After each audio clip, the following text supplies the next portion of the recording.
A few weeks after Tanzania's general election, which was overshadowed by protests that left hundreds of citizens dead, concerns are growing over the conduct of the country's top leadership. The new cabinet announced by President Samia Hassan has intensified the debate both locally and internationally. President Hassan has appointed her daughter Wanu Hafidh as Deputy Education Minister. Wanu's husband Mohamed Mchengerwa has been named Health Minister. These appointments have raised fears among some members of the public that political power is becoming increasingly concentrated within one family. Some citizens worry that this trend mirrors the continued influence of families of former leaders, including ex-presidents Jakaya Kikwete and Ali Hassan Mwinyi. In a democratic state, leaders have powers granted to them by the Constitution to choose any person they think can work with them. But the question of timing is so important, mostly to countries that have passed through chaos, conflicts that resulted into killings, that resulted into displacement, that resulted into untold sorrow to mankind. And therefore, any appointment done should be serve the interest of the people. The new appointed ministers were sworn in on Tuesday. Mama Samia Suluhu Hassan, whom I know and respect, will have it very difficult to even travel outside of Tanzania. It will not be easy. In the history of any country, whenever there has been death, it is never the same again. The age of innocence is gone. And people have been questioning in terms of the people in leadership and questioning that we need to have conversations. But then the people we expect to have conversations with are actually the warlords. Divide them, keep them weak, and dominate them. That is what is happening to Africa. And that is how you see the United States of America behave that way, the European Union behaves that way towards Africa. The same thing that they did in Berlin in 1884 and 1885. Déjà vu. Fear is being used by those in political leadership as an instrument of paralyzing the population into silence. Will the population agree to that when we look at it? History is consistent that you can only paralyze a population for so long. How do we appoint our ambassadors? Career diplomats are bypassed and political appointees are given ambassadorial appointments as retirement.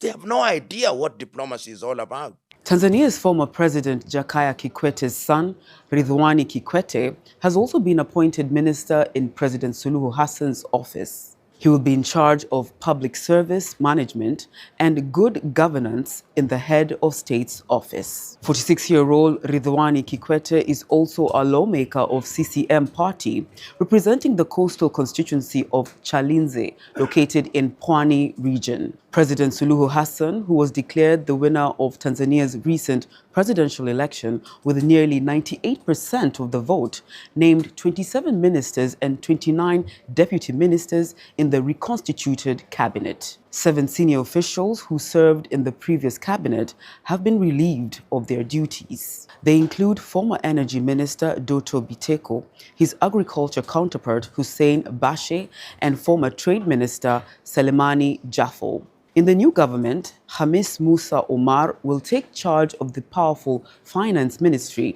while Mahmoud Tabit Kombo has been retained as foreign minister. Professor Adolf Mkenda will be the education minister, to be deputized by President Suluhu Hassan's daughter, Wanu Hafidh Amir. Daniel Chongolo will head the agriculture docket, while Judith Kapinga will serve as the industry and trade minister. Paul Makonda, the former powerful regional commissioner of Tanzania's commercial hub Dar es Salaam, and later Arusha in similar capacity, has been appointed deputy minister for information, culture, arts, and sports. 43-year-old Makonda, who recently won the Arusha urban parliamentary seat on CCM ticket, drew international media headlines in 2019 when he proposed that the names of all married men in Tanzania be published on a state website to help single women identify predators posing as available men. Welcome again, the people of Africa. And now, Dr. Samia Suluhu Hassan today is doing something that the world is in shock. And we as Africans, we are so surprised to see such thing happening. You know, after election, things started to happen. A chaos arising in the country of Tanzania, not only in the country of Tanzania, but across the Africa. In East Africa, we were so surprised to see all that has happened in the country of Tanzania, because this is one of the countries that has been maintaining peace. We never experienced such things happening in Africa. But what happened in the country of Tanzania, it was more than a genocide, whereby we experienced thousands of Africans, youths being killed, being slaughtered, some of them being jailed, some of them being arrested, some of them going missing. The country today is still under mourn. The country today, the parents are still in pain of their children, of their loved ones. Family have lost their people. But the leader who was elected and secured his vote of the second term with 98%, which shocked the world, because this means that everyone who went out to who turned out to vote was going to vote for Samia, but no one else. But again, how can such thing happen? Because how can you call yourself a democratic leader when you have locked up with your opposition leader? You have trained people to vote for one candidate which is you only and you alone. Now, today something different is happening outside all that we saw it happening. Yesterday, it was just a shocking night for the country of Tanzania, because now, after election, after a swearing in, after inauguration ceremony that happened in a military camp, very strong military swearing in of the president-elect. Now, monarchy has started. The journey of monarchy has started in the country of Tanzania. Wow, this is also interesting. The monarchy has started in the country of Tanzania, whereby now Samia has turned the country of Tanzania, the country of 65 million, into a business, into a private business or a family business, because Samia has appointed her daughter as the deputy cabinet minister of education. She has elected or assigned his son-in-law into a parliament chiefs. He has signed his a friend or a godfather as the chief in military section. And now, what do this mean? Because such thing we saw it, we see it happening in the country of Uganda, whereby Museveni is the leader as the president of that country. His son is the chief military leader. His son is chief military leader. His wife is the leader is the cabinet secretary of foreign of finance, and other family members who are all in one parliament leading the government. And now these are the leaders who are calling themselves democratic leader, who were elected by their own people to go and represent them. So what is happening today? Because in Africa, we are electing people to go and elect and present us. Dr. Dumaboko once said, the president of Botswana, that African leaders have one problem in general, because every African leader, whenever he is voted in as a president or as a leader to go and represent his people, they go, once they ascend to this throne, they forgot to know that the country is bigger than themselves. They start to think like they are the chosen one. They are the blessed people that can only lead these countries. They are only the people who have the ability to control other people and rule over them. That's why once they get to this position, they are not ready to get out. They are not ready to quit. They are not ready to give or hand over to any person else. So this is something in Africa that has been there, and many African leaders, once they get to these positions, once he becomes a president, he's not thinking of getting out. Yoweri Museveni of Uganda has been there for 4 decades, leading and ruling the country of Uganda. Some of us, we were born and find Museveni existing, ruling as the president of Uganda. We are now the full grown up men. But Museveni is still the leader of Uganda. Some of people have been born, raised, grown up, died when Museveni is still the leader of that country. So even if you are a good leader, Professor Pierre Lumumba once said that even if, no matter how good you are, but once you are getting long to that position, people will get tired of you. People will get rid of you. People will get bored of you. So this is what is happening today in the country of Uganda. Because when you go in the country of Uganda, Dr. Yoweri Museveni, when you ask him about if he is ready to quit or get out of politics or retire, he'll tell you that he still needs much time to complete what he was supposed to do when he had the time to go in that position. So all these years, 40 years and above, he has not yet completed his agendas that brought him to that position. And we are going to experience this happening in the country of Tanzania.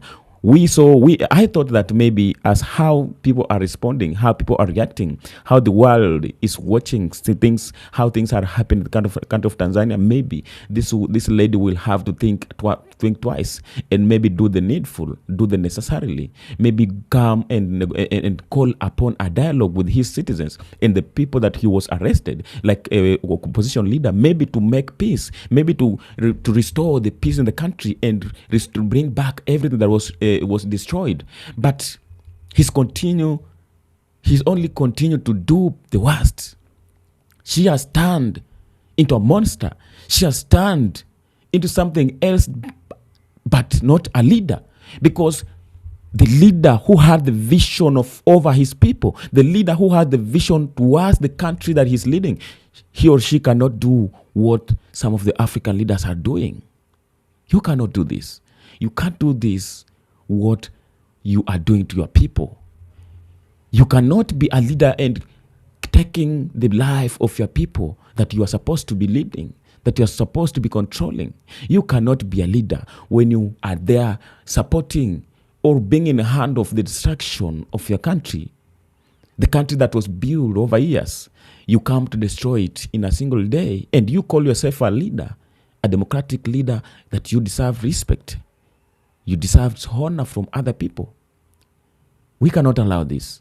And now we are coming to speak this from the country of Tanzania. Why? Because this is not the country of Tanzania. As long as we as Africans, we keep watching this evil happening in our neighboring countries, all that's happening today in the country of Tanzania might happen in your country tomorrow, might happen in my country tomorrow. So if we don't stand up and condemn all these evils and say that we are not going to allow this, then it means that we're supporting all this negativity that's happening in African countries. And tomorrow, we will be the next victims. Our children will be the next victims. Our generation will come to suffer because of all that's being created today, and we are sitting watching happening. But again, I will tell you, just like Traore captain said, that we cannot sit down and continue watching evils. And all these atrocities, genocide happening in Africa, it is the responsibility of each and everyone to fight. We have to fight. If we don't, it means that we will remain slaves forever. These politicians will use us. They will destroy us. They will kill us. They will kill our visions, our dreams. They will sell our African richness because they have already made it. They don't care what you pass through. They don't care what's your tomorrow. They don't care. As long as they have all they want, they're okay. So my people, my fellow Africans, it is our time. We have to stand up. We have to stand up because all that's happening, this is not what our freedom fighters are fighting for.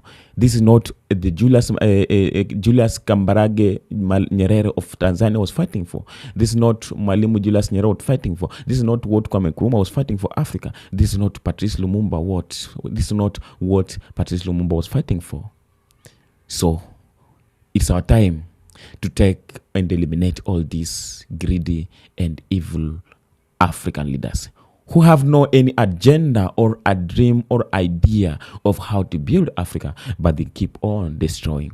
Until next time, this is the African, this is the Black history. We're here to analyze all that's happening across Africa and our motherland. And be blessed where you're origin from. Thank you for being here. If it's your first time, consider subscribing. Kindly share, subscribe, leave a comment so that we can meet on the next episode as we do it in African way. And may you be blessed wherever you're origin from.